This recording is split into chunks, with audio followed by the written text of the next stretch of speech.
What a historic night it was at the Wankhede Stadium on last night on Wednesday. Uh, History was made. In fact, a lot of historic achievements were made during the match, but the biggest of them all is Indian team have reached their first ICC World Cup final in 12 years at the same venue where they won it 12 years ago. They have beaten New Zealand by 70 runs. They will be flying out to Ahmedabad to have one final crack at getting their hands on the World Cup trophy and ending the trophy drought that they have been having for a decade.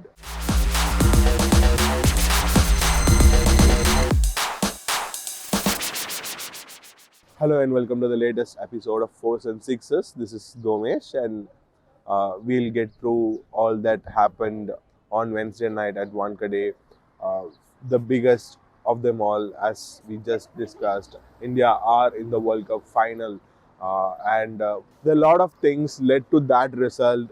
First, the toss factor. Rohit Sharma won the toss after to bat first. He set the tone again with a quick fire, another 40 plus score. And then Shreyas Iyer scored a 70 ball 100. KL Rahul did his bit as well. Gill scored a 60 ball 80, and all that was there. But the most important them of all, the one who held it all together, was Virat Kohli. Uh, Kohli did what he does best. He ran the hard singles. He picked up the occasional boundaries, and he, with Gill and Shreyas Iyer, put together partnerships, scored a 50, and then the moment he has been waiting for so long, he scored his 50th one-day international century, surpassing Sachin Tendulkar in front of him, watching in the stands, in front of his statue at the Wankhede Stadium, his home ground, with his family in the stands. It was incredible to watch Virat Kohli, the athlete, beat the heat, going through his motions. And when he achieved the landmark, the emotion is very much visible. And he bowed down to Sachin Tendulkar in the stands, and he was pretty emotional even during the mid-innings break, where he spoke about what it actually meant to him to surpass the childhood hero that who made you pick up the sport in the first place. 50 ODI international hundreds. He's closing to 80 international hundreds for India. It's still some 20 odd away from Sachin's 100 international 100, but we'll come to that later. Purely as a batter, it was Wednesday was a coronation of Kohli as one of the greatest ODI batters of all time in front of Sachin Tendulkar. It was only fitting. It was such a beautiful moment, which will be a important part of Virat Kohli's legacy as well. India posted 397 runs for 4 in the semi-final. That you would think that was enough, but New Zealand once again punched above the weight. Daryl Mitchell scored his second World Cup century against India. Kane Williamson and him put on a partnership, and there was a moment when even Rohit Sharma and his men looked a little bit deflated, like they did not have control over the scheme of things, what is happening on the field.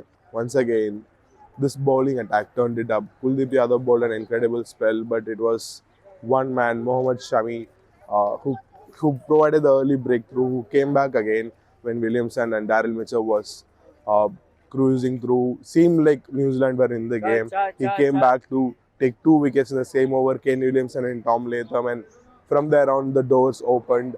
Shami just ran through. He took 7 wickets, which is the best ODI bowling figures for an Indian in the World Cup as well. And in a way, it was a poetic moment of sorts. The guy who was not even part of the first 11 when India started their campaign in Chennai is taken 20 odd wickets.